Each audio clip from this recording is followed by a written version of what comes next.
Coming up on AI Having a Clue, you see, this is proving your theory right. Can we just go to the pub? We've got hot off the press news for you. It takes that beautiful feeling and kind of replaces it with, oh, this is what my bot tells me I need. That's a bit bleak, isn't it? Oh, AI doing nights out. I show you my big thing. What? We speak to a comedian using AI in their work. A current baby born right now will never be smarter than AI. I think that there's also a ton of comedy in just like the attempt at this poor little machine trying to be human. Hello and welcome to AI Haven't a Clue, the podcast where each week we get one step closer to understanding AI. Not thanks to James's big thing. My name is George Butler. Well, we've already introduced you. I'm James of him with the bit with No, okay. You are our AI expert, I believe it says here. The Chief Strategy Officer at the IAB. How are you, James? Yeah, I'm all right. Have you not, you say we're getting one step closer to understanding it. Have you not cracked it yet? I'm sort of hoping one week you're going to come and go, right, I've got this. I think the day I crack it is the day this podcast finishes. Completed it, the day AI literally replaces us. It's going to be AI Joe Swash speaking to AI Phil Rowley. That's a throwback reference. If you haven't listened to the previous episodes, there's a whole library there for you because every week we do break down this wild world of AI. And I don't know about you, I'm having so much fun doing this. Yeah, and just then, even just from a news point of view, it feels ferocious. Some of the guests, the guests we had last week were just phenomenal. Another amazing one this week. Yeah. And I'm just looking at the diary. Some of the ones we've got coming up, phenomenal. And it does feel like, I do say this most weeks, but it feels like when we started this podcast, it was this thing that people were like kind of scared of talking about. I was certainly scared of talking about. And now the world is talking about it. The amount of news stories that's going on, the AI wars that are taking place. And it's fast and fascinating times, isn't it? Yeah. And it really feels like we're in the middle of it. And I wonder if it's stuff is picking up or we're just sort of immersed in this world again. But even though I'm this sort of self-proclaimed expert, whatever it is, I am learning something every single week, be it from the guests or stuff that's in the news, maybe even thinking about some of these, tough questions that I'm getting. I'm learning a little bit every time. Well, it's good. We're throwing ahead now because, coming up, we have got another very difficult listener question for you, James. Also, you were telling me about that issue you have where you keep trying to make people laugh, but there's just silence in the room. Comedian Viv Ford might be able to help. We're chatting to her later on in the show about how she's using AI to help her be funny. But before all of that, let's kick off with what has been making headlines in the world of AI this week. We are starting with something, it's kind of boring in a way, but also pretty big. That's happening in the UK. We are going bigger on data centres. What does that mean? Yeah, boring and big. Boring and big. Yeah, love it. The UK is expanding the number of data centres they've got. So remember, we talked about this a few episodes ago where we were talking about sustainability impact actually of data centres. It's going to be more in the UK. The number's going to jump up 20% to around just shy of 500 within 5 years. And the demand for these data centres is really being driven. Why? What do we need them for? Well, we're using it at the moment for things like trading, infrastructure, just stuff that is plugging into the internet, the fact that everyone's got a smartphone in their pocket. But this surge is driven by AI and all of those extra processing things that it needs to do. Who's spending all this money to build these massive data centers? Well, no surprise that the big ones are at it. Google and Microsoft, they've both got multi-billion-pound projects. There's a £10 billion AI hub in Blythe, which they're building. All of this doesn't come without its concerns, particularly when it comes to the environment. When we talked on the podcast before, energy use. These things use a lot of water. That's a big thing. Water, Thames Water. Probably not in a great place. Water companies in this place. Slough, I think, are penciled to get 14 more. That would fall within Thames Water's constituency, as it were. They've already been saying to the government, actually, the water demand at the moment for AI kind of has us on our knees. So it's going to be interesting how that plays out just on basic infrastructure in the country before we start building these things. And why are these big American tech giants the ones coming into the UK and spending all this money building these data centers? Why aren't we doing it ourselves as a country? They've kind of got the blueprint for it, so they've done it in other places around the world. They specifically have to be in the UK, though. That's a really important point. From the point of view of data privacy, regulation, the data that it's going to hold needs to remain in the UK. We couldn't have it somewhere else. Slightly more difficult now. We're not in the EU, but it can't sit in America and fall under American legislation, for example. So things have to be built in this country. I mean, the government have come out and said, as you would probably expect, they've been fairly bullish on this. They're saying that it's critical national infrastructure. There's even stories of Angela Rayner, as the deputy PM, has overturned some local council's rejection. They've rejected planning permission for these data centres. She's saying, no, they've got to go ahead. This is critical infrastructure for the UK.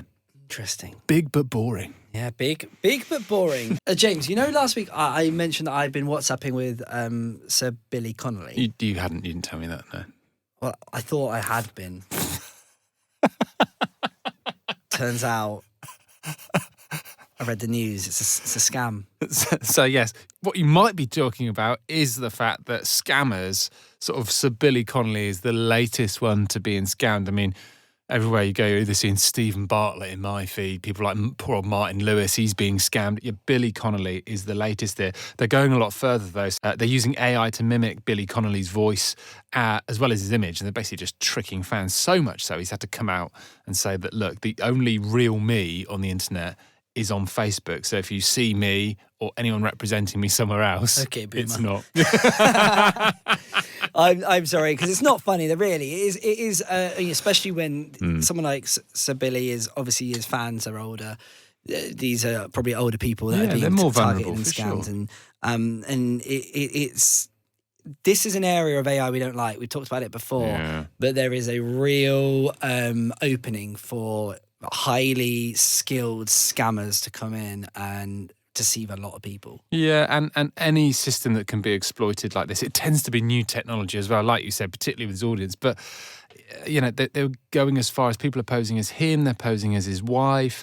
They're trying to lure people into private chats and then asking for money for, merchandise that either doesn't exist or is fake, for meetings, for fan cards, stuff like that. So he's come out and said, look, if you want to find the real me, I'm on Facebook. Very boomer of him. He doesn't sell memberships. He's come out and said, I don't do private meetings, any of the stuff people are saying. And I guess what you've got to bear in mind, these things look really, really convincing. But if you've got a smidgen of doubt whether Billy Connolly has just reached out to you out of the blue and asking you for a private message, I mean, it probably isn't. I mean, question it. Yeah, tell your nan that Billy isn't messaging.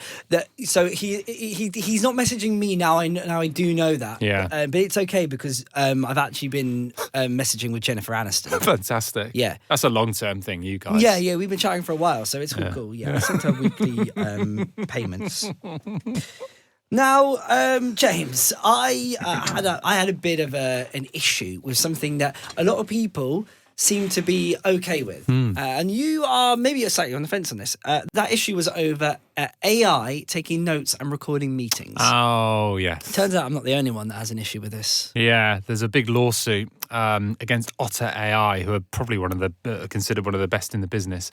They've been allegedly recording meetings without consent. So there's a lawsuit that's claiming their assistant, Otter Note Taker, has been joining Zoom, Google Meet, Teams meetings and recording the conversation without getting permissions or consent for people, not even the host. And that's a pretty big surprise if you're on this call and suddenly what you've been saying on this call, which of course could be any manner of private, confidential, commercially sensitive stuff, has been being recorded by Otter AI, allegedly.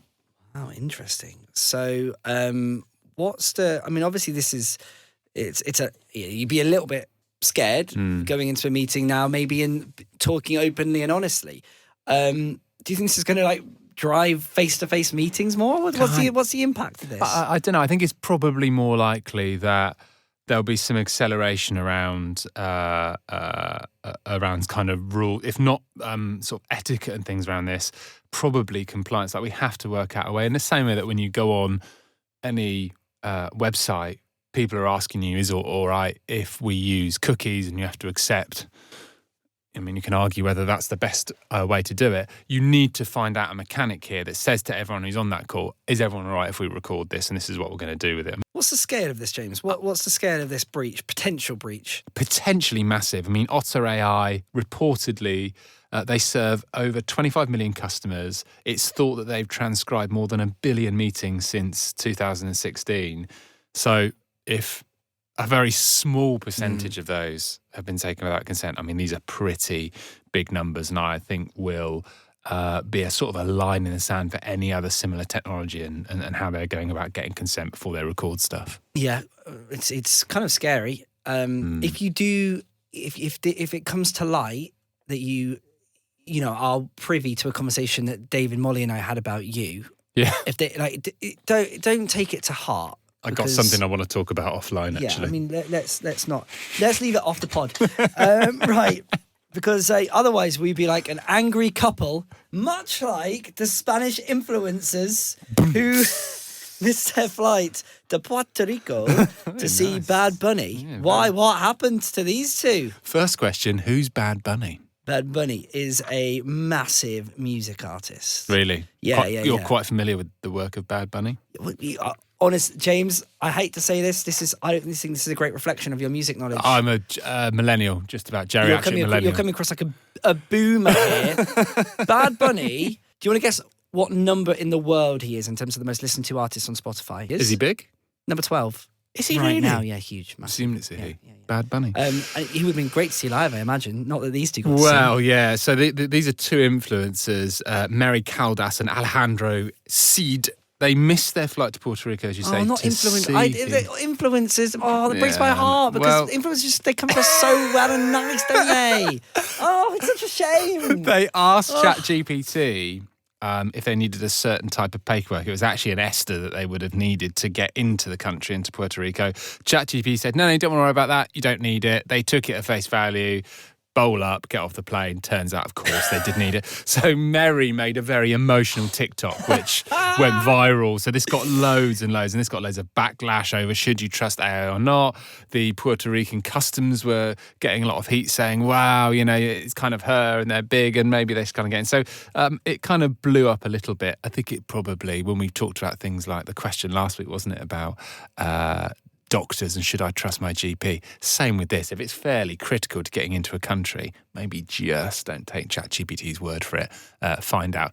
Phone up the customs desk at Puerto Rico and ask. I've got a feeling if you phone them up, they might just tell you to use ChatGPT. James, every week you tell us the thing that you've been playing around with, your one to watch, your bit of the week, your big thing, whatever we call it, changes every week. What's going on in your world this week when it comes to AI? Two little things this week. Oh, and a discovery. I discovered. You might roll your eyes at this. The kids are calling ChatGPT chat. Yeah.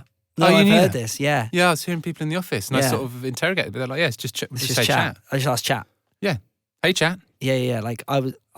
Someone said to me the other day that they saw something online that they thought they might look good in. They just asked chat to put them into that outfit. Chat.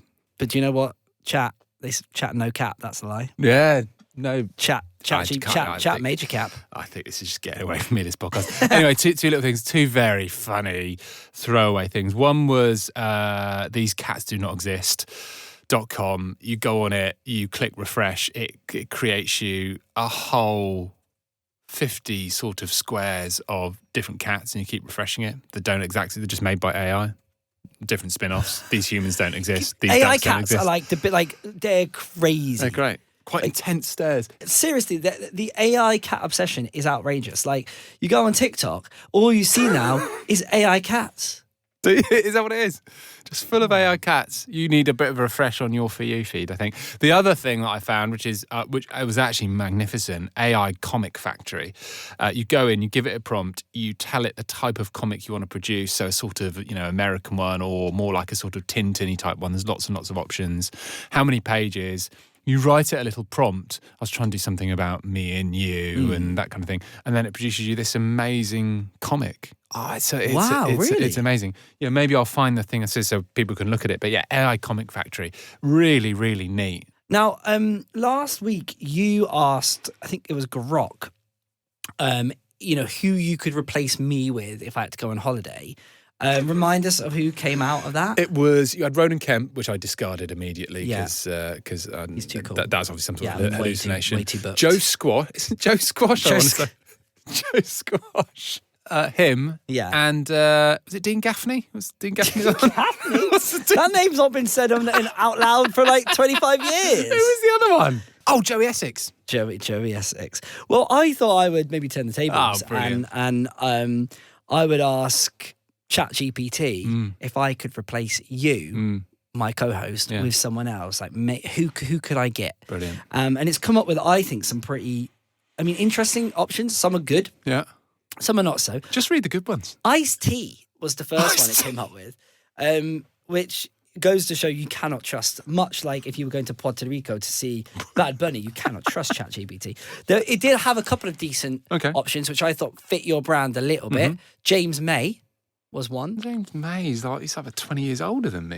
James May. What bloke off Top Gear? Off Top Gear, yeah. Oh, is he old? Is he that? Is he? He's not older than much me. older Your than age, isn't he? I'm a lot younger than what I look, probably. 60s. James May, go on. Sorry, there was one more that I actually think could be quite decent. Phil Rowley. Just the whole bit was just leading up to that. Yeah. You in on this? Come back, Phil. We miss you. Nice. It's good just to have a little moment, isn't it? When you got steak on the menu, why would you order a cheeseburger? There you go. I love you. I do love you, though, Phil Rowley. Okay, time now, James, to put you to the test. And if you missed it last week, exciting news. We are giving the person that asks us the question that makes it into the show a mug, an AI haven't a clue mug. It's a real mug, not an AI mug. You can drink things out of it. You mug. Well, you said it. If you fancy winning that mug, and it's a beautiful mug, you can ask us a question. Email us aihaven'taclue@gmail.com. Head to aihaven'taclue.com, our brand new website, or just leave us a comment wherever you find us, which is like LinkedIn, it's TikTok, it's Instagram, it's Substack, which is good. That Substack's awesome. It's good, isn't it? You can find us in all of those places. And this week, Callum is going to be drinking from his brand new AI Haven't a Clue mug because he's asked you this question, James. If AI were tasked with planning a night out based on your data, how accurately do you think it could reflect your real preferences? Oh, that's a bit bleak, isn't it? Oh, AI doing nights out. It could work. It depends what sort of data, I suppose. If your data was really accurate and it was taking in things like places you've been before that you've liked, like your location, if it was taken into the fact, have you had a tough week or, you need a chill or something, that could be sort of quite interesting. It could look at other things. It could look at wearables. It could look at sort of transport history, could access your calendar. Some AI agents could sort of put all that stuff together. It could be kind of interesting. I just can't, even the glass half full in me can't quite pull myself to go, this sounds like a great idea versus why not just WhatsApp with your mates and figure out your night out. Spontaneity is dead I with can't. this. I know. I don't know. This reminds me a little bit when we had Phil Rowley on the podcast a few weeks ago, and he was telling us about the new report they've done into the future of travel booking, and I found it a little bit depressing because it takes out all of that, like where do we want to go? What do we want to do? What do we want? Beach? What sort of hotel? What sort of food? What sort of? It takes that beautiful feeling of booking an amazing trip away and kind of replaces it with, this is what my bot tells me I need. A bit like this, this is what my bot tells me I need to do on a night out. I think there's horses for courses. There will be people who like to be incredibly buttoned up and know exactly where they're going to go and how long they're going to spend in each establishment and what they're going to pick from the menu when they go to that restaurant. There are other people who just love that spontaneity and that's why they do it. And they kind of go where the night takes them and where their sort of mood feels. So I think if you really wanted it to, AI could do a reasonably sort of pretty good job of sorting your night out.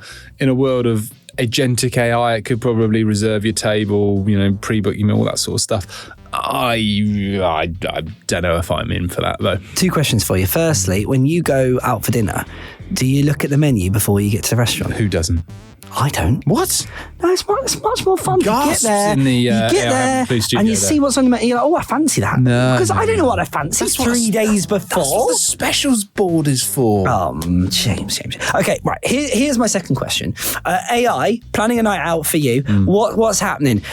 What's happening? Is it a cute trip to the cinema with a pizza and like a little hot chocolate on the way home, or are we talking just limo taking you to the hottest club in town with a bottle of vodka on the table and sparklers coming out of the ice bucket? I love it how your mind was going in there to spark.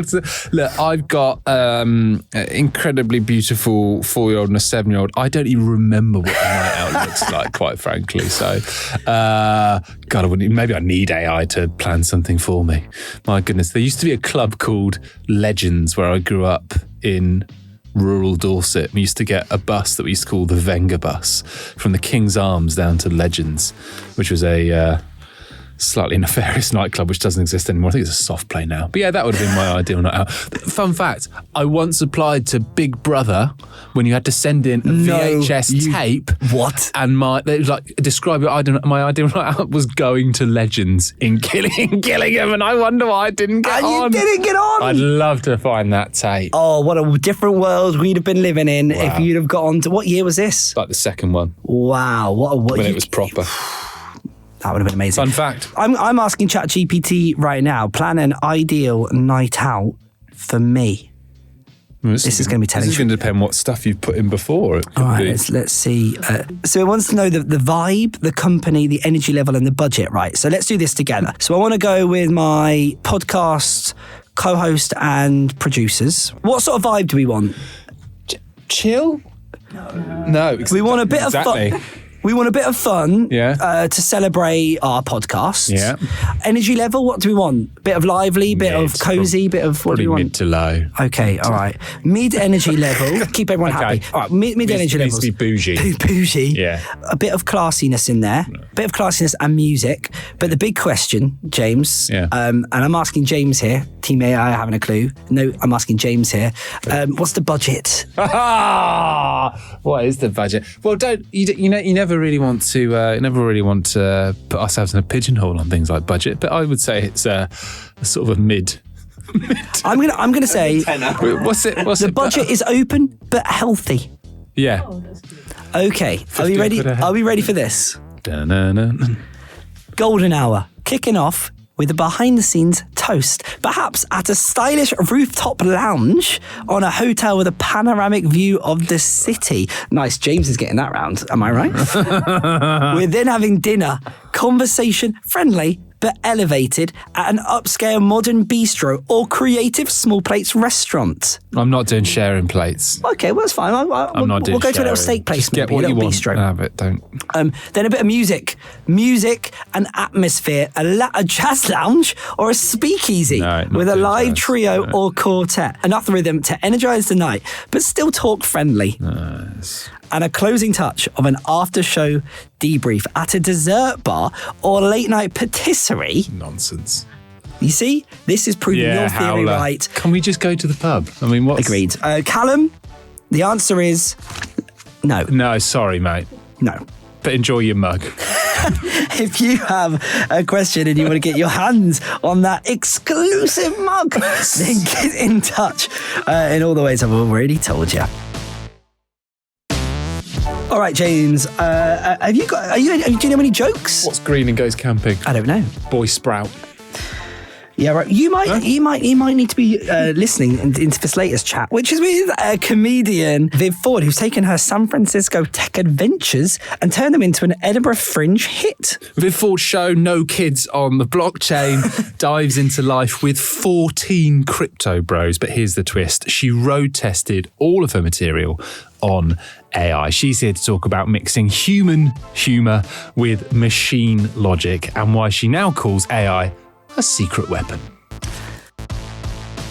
Viv, hi, how are you? Good, how are you guys? Really good, thank you. Now, when our lovely producer Molly told us there is a comedian that we could get on our podcast, which is all about exploring this crazy world of AI, I was very intrigued. Because obviously my first question is, what's a comedian doing using AI? How do they do it?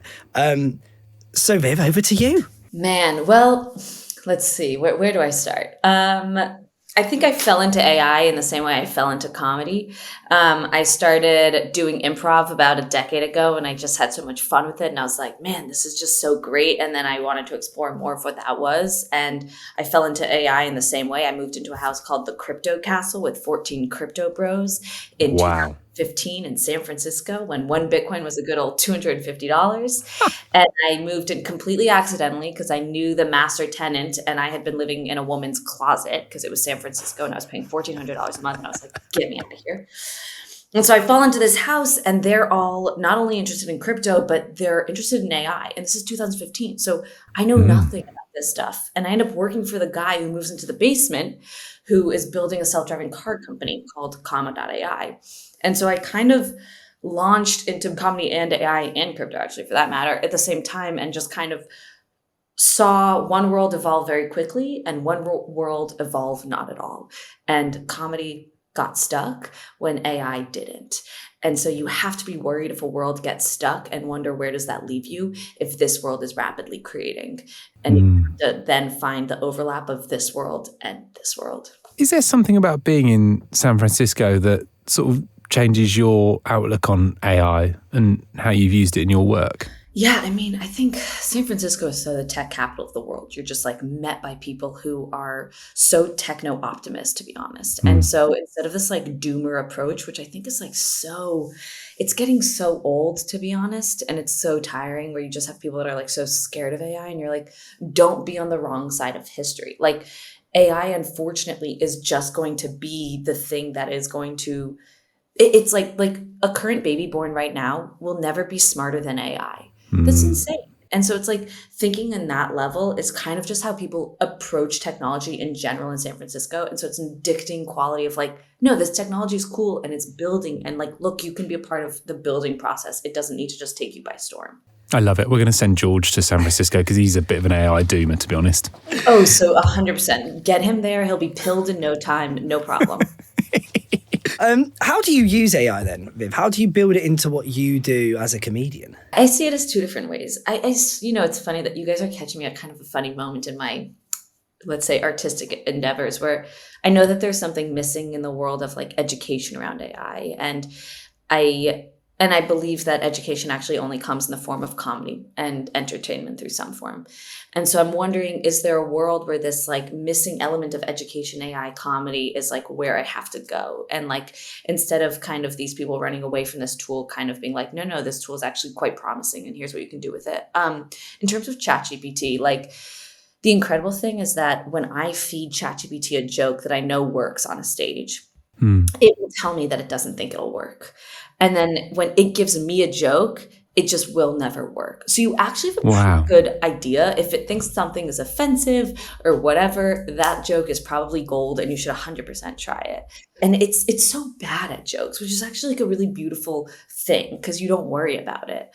I think that there's also a ton of comedy in just like the attempt at this poor little machine trying to be human, like, and it's like, you can't help but like try these like mid-journey videos, AI video creation tools that are truly so mid. And actually yesterday I was like asking ChatGPT, I was like, look, low key, what is the big deal with all of these video creation tools? They suck. And like, I don't get like, I'm clearly missing something, but it's like, no, you're not missing anything. Like, it's just tools. And like, that's all that what we have is just extra tools at our disposal to help create and to obfuscate the annoyance of like some certain like maybe complexities that you don't want to deal with, but you've just been given extra tools.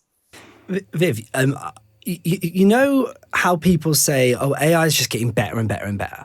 And it's like, right now, it might write a pretty average book, and in a year's time, it might be amazing. In a year's time, it might be able to write a #1 hit single. Will AI ever be funny? I mean, I hope so. It'd be such a bummer if it wasn't. I mean, the thing is, humans love humans, and we never won't. And we can look at like like we can look at the sound engineers of like when the Beatles were recording their albums and they were in lab coats and they were dealing with like these insane things that like today's sound engineers do not have to deal with, but we still pay sound engineers to do certain things and we still rely on them heavily. So there is still like a human need not apply mentality, just like in our lifetime, I don't see it as becoming a reality. And I unfortunately think we've missed the boat a little bit of being able to live forever. So, that's kind of a bummer. But like, I really hope AI is funny. Otherwise, that would be such a bummer. I hope that it levels up comedy. Like, comedy is a science. It's an art form and it's a science. And when you look at someone's stand-up special, the beautiful thing is how they have somehow miraculously managed to take all of these elements and tied them perfectly into a gift for you. And it's like, have a machine do that, because humans love competition. They'll level up. They will then create the next best thing. And that's what's interesting. What do you come up against when you talk to other comedians? What's the sort of temperature? Is it a wide spectrum of people that love it, embrace it? Others are like, no way am I going near this thing? I think it's pretty city specific, which is interesting. In New York, a lot of comedians are really hesitant to use AI. I think that, especially like for their art, for whatever reason, they consider their art sacred, whatever. I think that like there's this world where like, there's kind of a resistance to it. And there's like, I don't need to be a part of that. I can continue creating my art just like painters are continuing to paint, even though we have had for so long so many other alternatives to make almost more beautiful paintings, some might claim. I think that we have to expand this definition of just comedy, right? It's comedy plus. It's comedy plus tech. It's comedy plus these things. And like, that's kind of the world that you're going to really exist and live fruitfully in if you accept it. And if you don't accept it, fine, but accept then that you are existing in the limits of the human mind that you've created for yourself. Viv, what's your top tip for using AI in the creative space?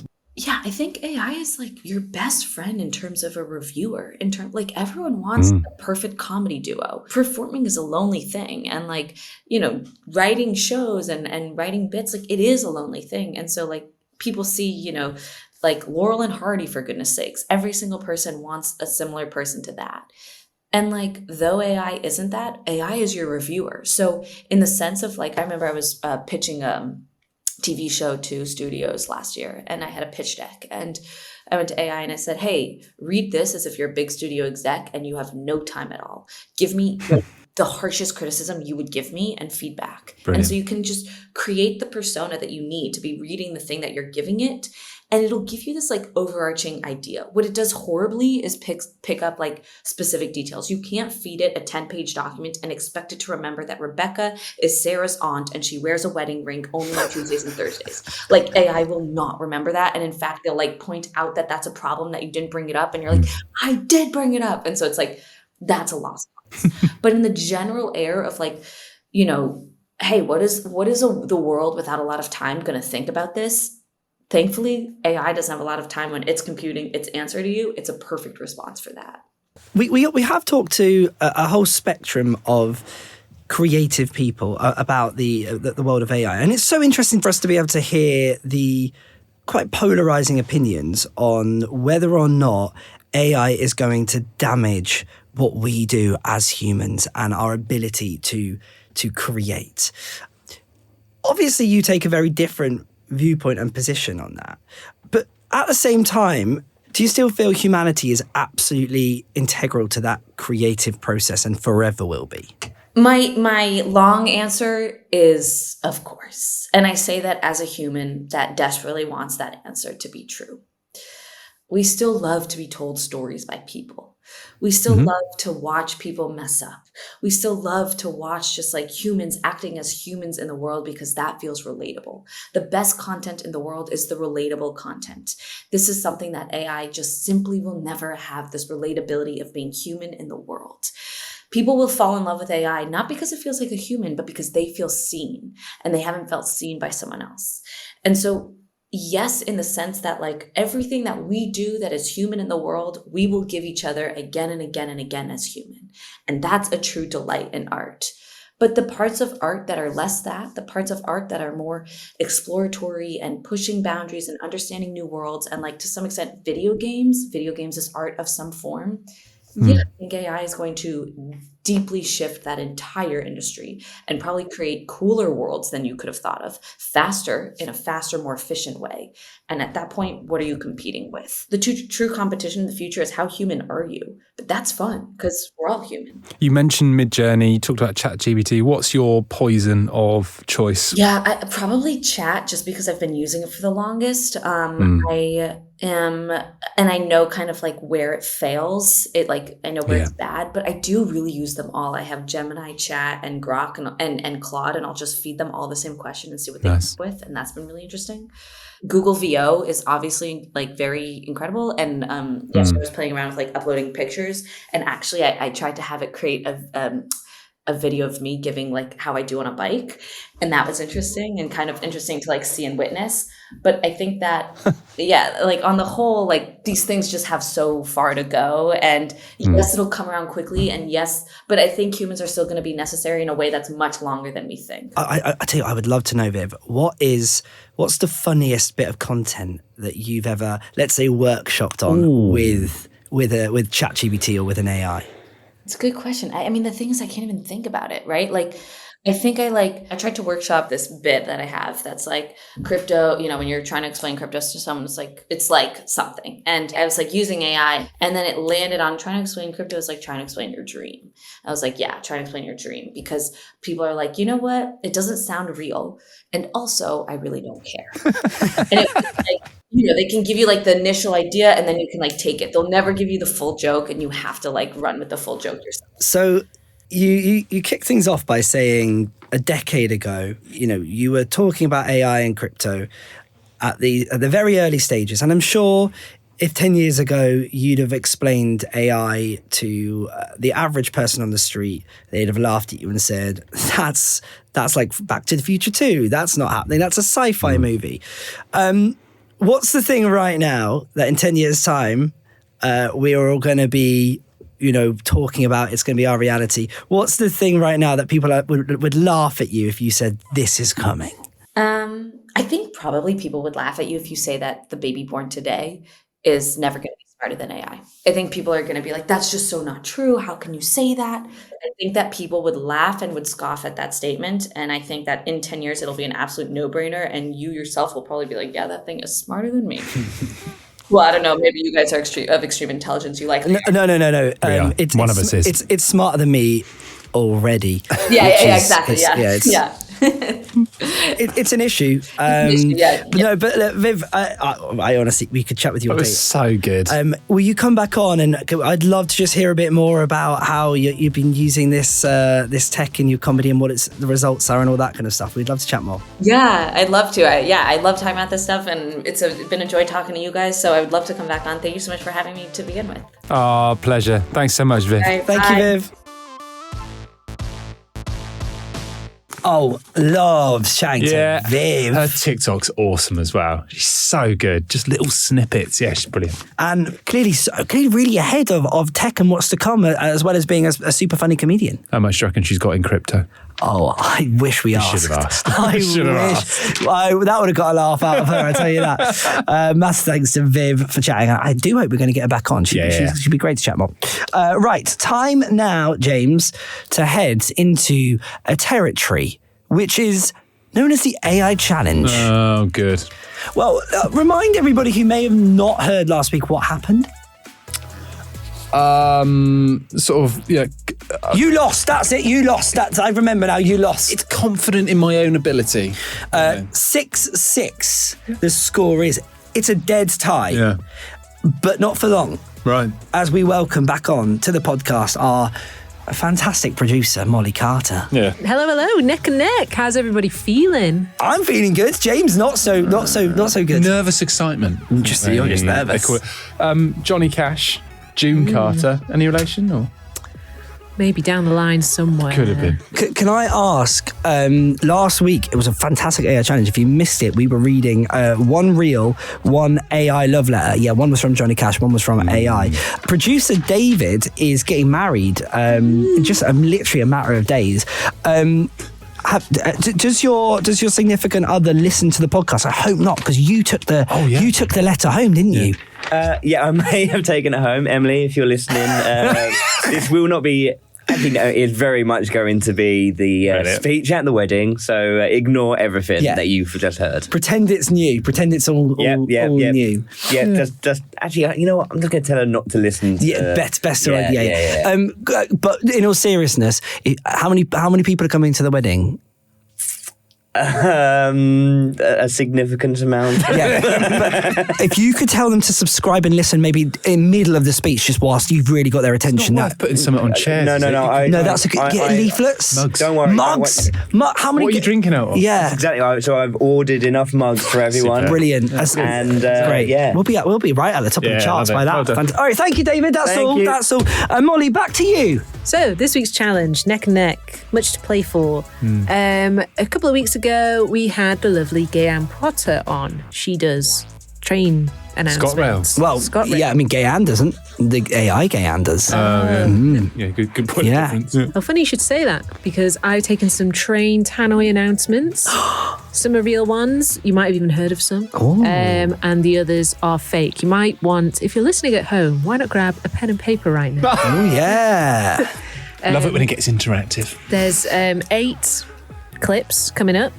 4 are AI, 4 are real. Right. This is going to be like AI challenge penalty shootouts. Okay, here comes clip number 1. Platform 1 for the 0733 service to Alexandra Palace. Calling at Alexandra Palace only. I think that's AI. Real. That one was real. Ooh, okay. All right. Ali Pally, baby. One up. James is one up. Brilliant. So was it 7-6 now? And Well, there's is it every it's point? best of 8. Best of 8. Here comes clip number 2. We're sorry for the short delay. This service will be moving in approximately 5 minutes. AI. That was AI. Okay, all right. Well, 2-1 to you, James. And here's clip number 3. This train terminates at Waterloo. Oh, real. Real. That was real. Come on. Oh, God, you guys are good at this. 3-2. Jubilee line, I think. Is there extra point for the lines? I don't know. No extra points. Okay, here comes number 4. This is the 8:42 service to Manchester Piccadilly. We'll be departing shortly. Please mind the gap when boarding and keep clear of the doors. AI for me. Real. That one was AI. Come on, let's go 3-3. This is great. So we have heard 4 so far. Yeah. We have 4 to go. It's completely level. This is nice. Nicely tied. Okay, here comes clip number 5.